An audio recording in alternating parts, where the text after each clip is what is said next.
Welcome to another video. In this one, I'll be looking at one of AMD's recently published, but not recently filed patents. More on that later. Before that, I'm Hakru, and this is the Ultimate Computer Scientist. So recently, there was an AMD patent published, which floated around Reddit. It's entitled Extreme Bandwidth Scalable Performance per Watt GPU Architecture. I know, really revealing name.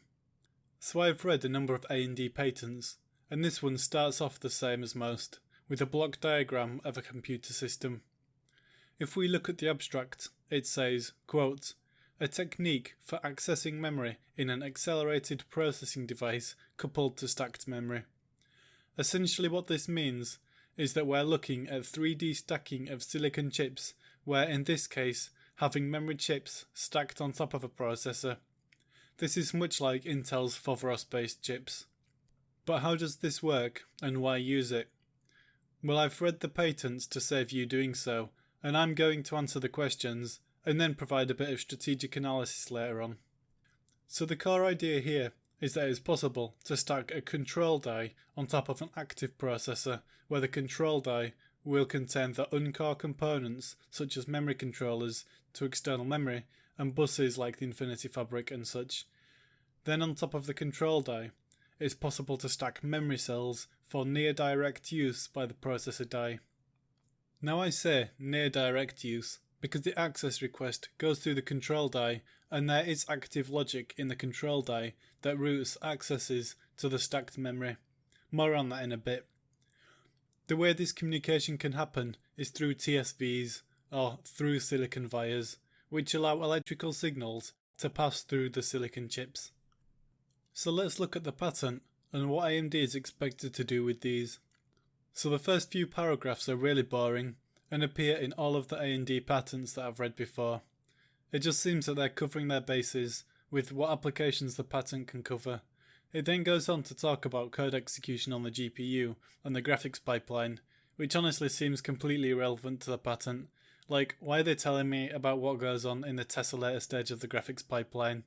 Come paragraph 29, we actually start to get into relevant info on this patent, where it says, quote, in some implementations, a large portion of the die on which the APD is implemented is consumed by memory, such as caches and hardware implementing the communication fabric. Note that when the patent says APD, this is the die containing the processing elements, such as compute units, so this is essentially saying that a large part of a traditional monolithic processor can be taken up by cache and buses. The patent then goes on to say, quote, in this three-dimensional architecture, the execution units are included in a base die and stacked memory dies service the memory requests for the execution units.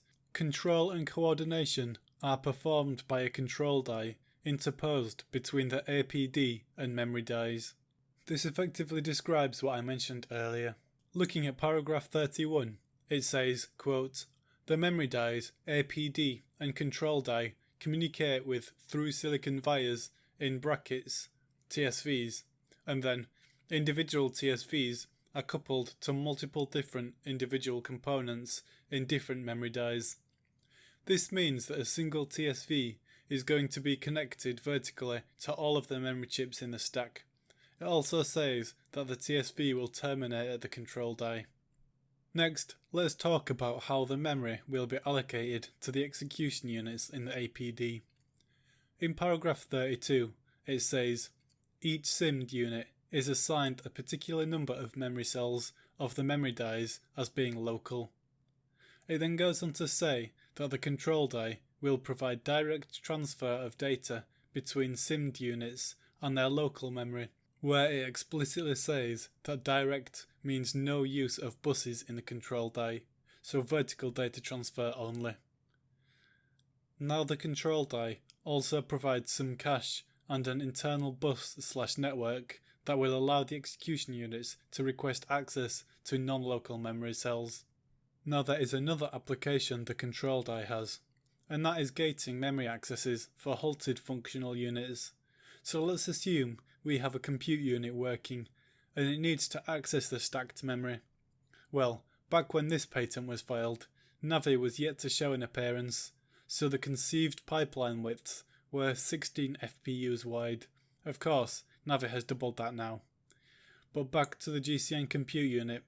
It's got a wavefront to execute, but it's only got 10 threads to work on, so the remaining 6 lanes get shut down. So it is down to the control die to prevent from accessing memory on behalf of the halted SIMD lanes during a SIMD memory instruction. This is in a bid to save power. This is shown in paragraph 39, where it says, quote, "To save power when a particular memory access instruction is made for a particular SIMD unit, the control die does not perform the memory access instructions for the switched off work items." The way it does this is by not enabling the TSVs for the memory cell driver, the TSVs for the address lines, and also the TSVs for the bit lines. This also is mentioned in paragraph 39. Now this is really how the patent gets its name. By gating the memory accesses to only make the required accesses, it is possible to improve performance per watt. Not only that, but also considering each execution unit now gets its own direct memory, potentially we're looking at a direct access memory bus exceeding width made possible by even HBM. So the patent goes into some other minor details about what the function of the control unit are, like cache coherency and others, but I'm not covering the small details here. Now what I'm going to do is some analysis on some potential strategies this technology could be used for, and I say potential as just because AMD filed for the patent doesn't mean to say they're going to use it. However, considering Intel's commitment to their version, I do believe AMD will try to match. Anyway, there are a number of strategies that can employ this technology, and some situations unique to AMD that can make this really attractive. Now that AMD is using TSMC's 7nm node, this is likely to have increased wafer costs for those high performance chips, especially considering AMD has just come off of GlobalFoundries' 12nm node, which is one of the more budget nodes, especially considering the wafer supplyment agreement. The jump from GloFo's 12nm to TSMC's 7nm must be a fair jump in cost per millimeter squared. Not only that, but considering the wafer supplyment agreement won't expire until 2024, AMD is obliged to be purchasing a sizable amount of their silicon from GlobalFoundries until then. And remember, GlobalFoundries ditched their 7nm and above run. Basically, AMD is stuck on bulk orders of 12nm until 2024. By then, TSMC is going to be on 5nm using EUV lithography, further driving up cost per square millimeter. This is where the real benefits come into play.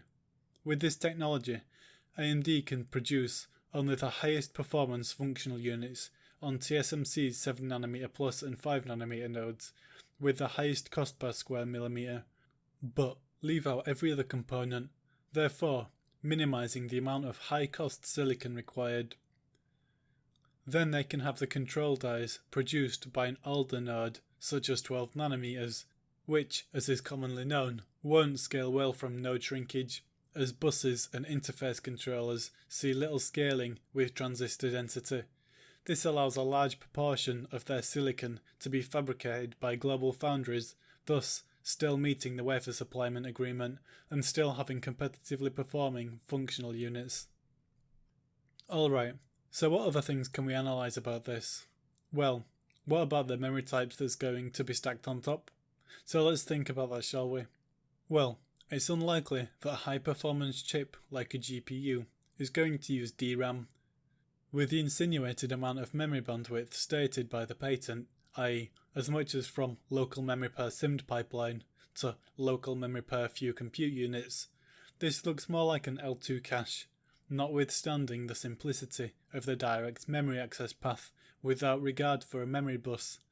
Looking back at paragraph 32, where it says, quote, "The control die provides direct transfer of data between SIMD units and their local memory cells," and then, direct transfer of data refers to communication without the use of a bus. This means that the link between the APD, control chip, and the memory stack has no bus for direct memory access. There is also little memory controller hardware.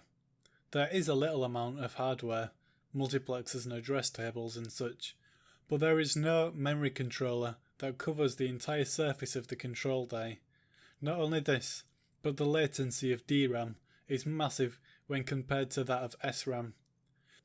SRAM is the type of memory used for cache.